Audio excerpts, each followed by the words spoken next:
Today I'm going to one of the safest places in all Sweden to really explore what makes it so safe. And for me, who's scared of everything, can I actually feel safe in there?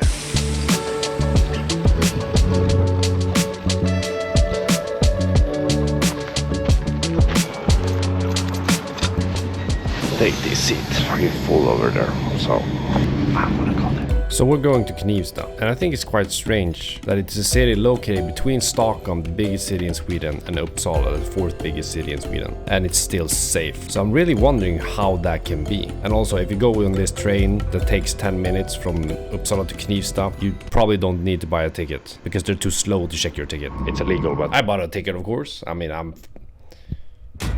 So here is the station house. It was built in the 1800s, 1860 I think. And yeah, they have made it into a pub. But yeah, let's explore. Let's see how it feels here. Right now it's pretty chill. There's just one problem here, I think. I gotta go pee. So I was just gonna go to a random city and just see what's there. But then I found out that Knivsta is one of the safest places in all of Sweden. So I'm like, I was surprised that it was so safe here. So usually when you go to places that are like close to a railway or like close to a subway station or something like that, sometimes it becomes a little unsafe, I guess because of drugs and like criminal gangs and stuff like that. And you have places like this between Uppsala and Stockholm, for example Märsta, Upplands Väsby, they're more unsafe. Like, but why hasn't that happened to Knivsta? I don't know. So I'm just out here looking for a forest to pee. On the satellite it said it was a forest here, but they have started building so many houses here. I think just the location of Knivsta had like made it so attractive to a place to live. So they're building so much. Oh my god. This looks pretty cool actually. And also it's closer to the airport than Stockholm and Uppsala. So if you want to be close to the airport, it's like 10 minutes. I mean, not a bad place to live. And seems pretty calm. This is actually the railway that connects the south to the north of Sweden. So there are a lot of trains that go past here. You can almost take a train every 10 minutes or something, which makes it very easy if you live here to go to Stockholm or Arlanda, the biggest airport in Sweden. And just like that, we're like in a little suburb. And the forest, it took only like 10 minutes to go out here. So Knivsta has like 9,000 inhabitants, but in the region it's 21,000. Hop. And it's actually the region that is being called the fifth safest in all of Sweden for like 10 years in a row. I gotta pee, man. Gotta do what you gotta do.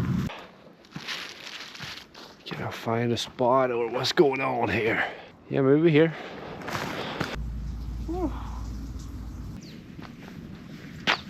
So an apartment here, I looked it up, can go from $90,000 or euros to 300,000. That's not that expensive if you compare it to Uppsala prices and Stockholm prices. And actually the apartments are pretty cool here. But if you're talking about a house, yeah, that can be expensive. 400,000 euros to 700, even $1 million if you have a big enough house. So I'm just thinking, it feels a little bit like a bargain to buy an apartment here. Maybe even a house, because you're so close to the airport. If you want to go abroad, 10 minutes, like you don't have to go 2 hours or 4 hours before the flight goes. You can go 2 hours to 10 minutes, you know. It has to be so close, so it takes 10 minutes to Uppsala, and Stockholm I think like 30 minutes. So I think for an apartment here it's like $80,000. One room of course, but still that's pretty good. You know, I always thought that Knivsta was dangerous. Like, I don't know, I always had that feeling. I think a lot of people think it too.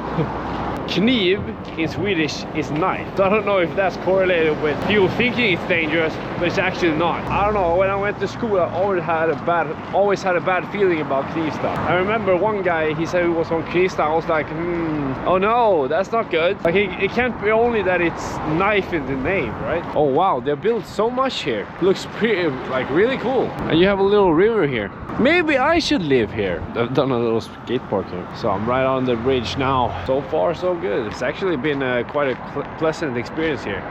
It goes a train right now, more North Sweden.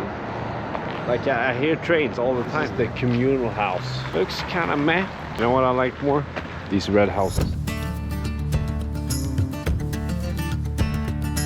Of course, they gotta have Systembolaget. It's like the only place in Sweden that sells heavy alcohol. I'm just going through here. It's like a mixture of new houses, big apartment buildings, and like these old red houses. See here. And you really do prefer the red houses. It feels like so much cozier. But maybe in the future we'll see. The more the Knivsta gets bigger, maybe it becomes more unsafe. I don't know. I think this is a town that just sticks a little bit under the radar. Like you don't really think, oh yeah, I want to live in Knivsta. It's actually a pretty nice place to live. I hear some regular buildings. Looks fine, but maybe not the best. You know, I've gone through here so many times and I always wondered what this house up here, what it is. And then I just forget about it. But we're gonna check it out now. It looks really strange.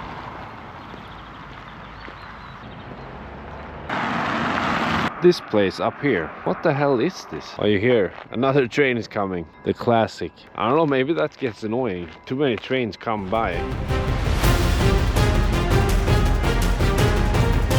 Maybe that's annoying, you know.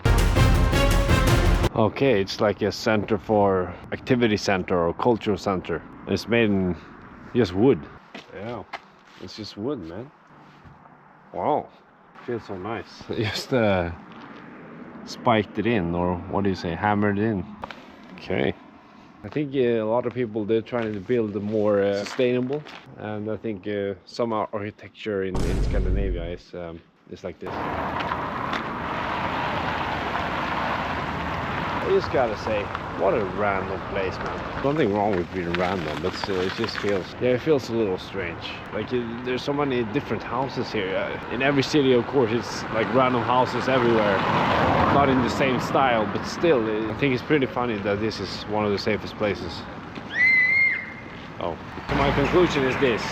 It's not too big, it's not too small. There's a lot of countryside near this city. It's a little bit under the radar, so I think it's just got protected from a lot of criminal activity, you know? So there it is, the 5th safest region in Sweden, according to Swedish television news. The other ones are Hammarö, Vaxholm, Eckerö, Loma, and last but not least, Knivsta. So, would you consider living here?